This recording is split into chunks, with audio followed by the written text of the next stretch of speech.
talk about the new 2024 Dodge Charger, and shocking enough, this thing is an electric vehicle now, and I don't think a lot of people are going to be happy about that. And Dodge is trying hard, really hard, to promote this as a muscle car. Now, I don't know what we call EVs. We do know, like, the Tesla Plaid, you know, that thing is just a rocket ship, well, under 2 seconds now, something like that, for top 0 to 60. And that's cool, but I don't call EV muscle cars, really. They're not. You think of a muscle car, you think of a big roaring V8 causing just the caveman aspect of the pistons turning, the fire explosions and all that, pushing the big wheels, and you move down the highway. I don't see this being that, but we're going to get into this thing, and I want to offer a few of my thoughts. And I'm going to bring up this is a press release from Dodge. And we're just going to hit a couple of the highlights. So the all-new 2024 Dodge Charger Daytona delivers up to 670 horsepower and is expected to reach 0 to 60 in 3.3 seconds, retaining its title as the world's quickest and most powerful muscle car. Now, a lot of PR talk in that right there. Most powerful muscle car. I think the Tesla still hasn't beat, and probably the Lucid still hasn't beat. So what are we selling this as? Well, we can't sell it as like, it's the fastest EV out there. So it's the muscle car. And I'm sounding like I'm going to beat up on this thing a little bit. And I think it's a beautiful design. Don't get me wrong. I think this vehicle is, it's the cat's meow, man. It is looking great. And we do know there is a hybrid version coming of this. And it's assumed that it's going to be the straight 6 engine in this thing mixed with EV, which that sounds cool. But launching an EV first seems a little weird nowadays because, well, EVs are dying. And I don't mean that as like the industry's just dead. They're just not popular right now because, well, you've proven everything they can do speed-wise. You can put bigger and bigger electric motors in these things, and you can just, till your face gets folded into the seat, you can go as fast as you want. So there's no barriers anymore of excitement to me. And I think that's part of where this car is going to lose out just a little bit is because, well, it's just not exciting to me. In addition to the Charger Daytona Scat Pack, they're going to be an all-new electric models that include the 496 horsepower, the 2024 Dodge Daytona RT. So they're going to do, it's going to be fast. It's not going to be like this is the V6 version of it, and then there's the big V8 version. Either way, it seems like it's going to be fast, and they're all-wheel drive now, which is, I don't think of muscle cars as all-wheel drive. Once again, I don't know where they're going with the branding of this thing. Yes, this car has a major history of being a muscle car. I mean, you think of especially with Dodge, you think of like the Charger, the Challengers of the 70s. Those were wicked cars, man. And I just don't why this thing looks like it, but I feel like it's a wolf in sheep's clothing as far as what it is. And even though it's still going to be fast, but we're going to get into a couple more headlines of this thing. The all-new Dodge Charger presents a distillation of muscle car design featuring patent-pending R-wing pass-through on the Charger. Now, that was something through the prototype version of this thing where we saw where the air could be diverted through the hood, above the hood, and just it's cool for downforce. I mean, I can see that working well. Now, when they do the mixture, the hybrid version, I don't think that's going to work out very well that way. And they have said, hey, there will be a different design to that.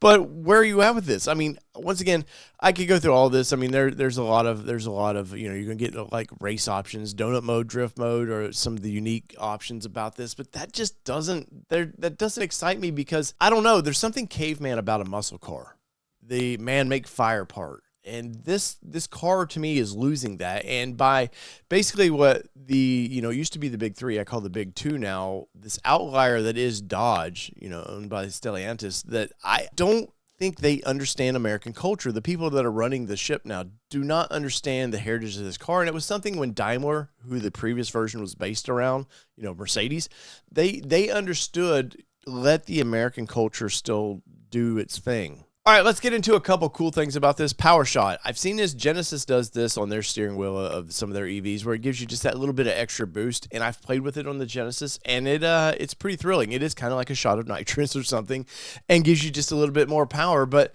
once again, it's EV. It just loses something for me. And it says 40 more horsepower for 15 seconds when activated.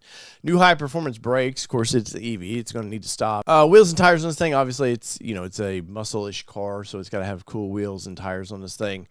Suspension. It's going to incorporate a multi-link front suspension that delivers increased performance when cornering and stiffness from the forged aluminum links. It helps for durability, dynamics, and handling and performance.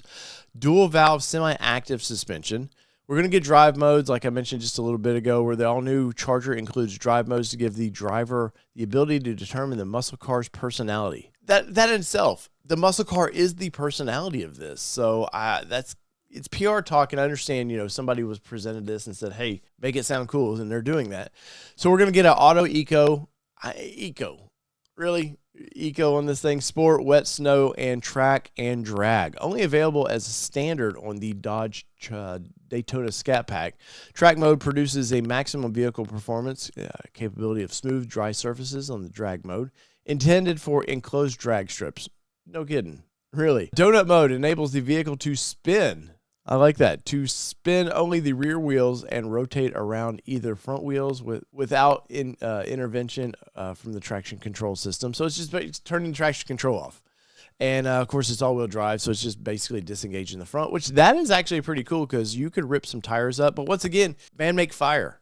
It's losing something. Like, it's just the instantaneous of electric motors. There's no excitement, in my opinion, to those.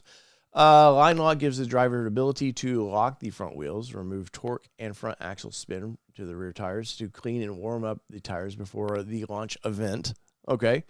Launch control, that's pretty self-explanatory. And race prep, the Dodge exclusive method for race prep for drag strips or track racing with energy demand shorter. The drag racing, the race prep supports optimum energy output for a warmer battery. I'm not going too deep into that because I just don't care, to be honest. Performance pages like recent Dodge performance vehicles. Performance pages for all new Charger delivers info, key performance metrics as far as timers, gauges, G-forces. So that's cool. That's something all of them have been doing for a while. And that's about it. I don't want to get, like I said, I don't want to get too deep in this thing. I think the vehicle is a beautiful vehicle. And as I wind this one down, it sounds like I'm beating this up, and I am to an extent, but I think the car is beautiful. The interior of this thing, I'll put it up here. You can see the interior. They've done their homework, man. This thing looks just great. I love the way they do the hatch of this thing. Like that's groundbreaking to me. It's kind of a old school big car that's sort of a hatchback. I like that. I've just lost past the interior, the exterior looking great. EVs just lost me. So I'm curious in the comments below, what do you think of this thing? Are you excited by this car? Once again, I'm poo-pooing on it, but I think it's beautiful. I think it's a piece of art, and I would like to do some time with it. And maybe if I do time with this, and I have a feeling I'll get to this fall, maybe I'll change my mind about this thing and understand it a little bit better. But from an outsider looking in, a guy who's got a big V8 Mustang in the driveway right now, I don't know where to place this thing because guess what? The Ford Mach-E, it doesn't excite me either. So in the comments below, let me know what you think about this thing. So whether it be two-wheel drive, four-wheel drive, or this pretty badass Charger that I would like to drive. This has been your All Terrain Nation. I'm your host, David Boyd, and we're out. Peace, everybody. Love y'all.